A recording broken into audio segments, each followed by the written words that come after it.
महाभारत का युद्ध, जिसे धर्म और अधर्म का अंतिम संग्राम कहा जाता है, कुरुक्षेत्र में 18 दिनों तक चला। इस युद्ध में लगभग 36 लाख योद्धा शामिल हुए, जिनमें से अधिकांश ने रणभूमि पर प्राण त्याग दिए और अंत में केवल 12 योद्धा जीवित बचे।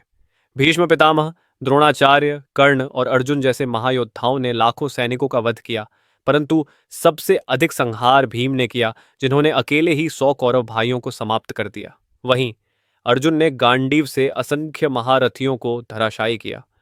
कर्ण ने अपनी वीरता से हजारों पांडव सेना का नाश किया, लेकिन अंततः अर्जुन के तीर से वीरगति को प्राप्त हुए। युद्ध के बाद अश्वत्थामा का क्रोध सबसे भीषण साबित हुआ, जब उन्होंने रात के समय पांडवों के 5 पुत्रों का वध कर दिया। इस महायुद्ध ने संसार को यह सिखाया कि बल और अभिमान क्षणिक होते हैं, किंतु धर्म और सत्य अमर होते हैं। महाभारत आज भी हमें यही संदेश देता है, धर्म की रक्षा करो, क्योंकि धर्म ही अंततः तुम्हारी रक्षा करेगा। जय श्री कृष्णा।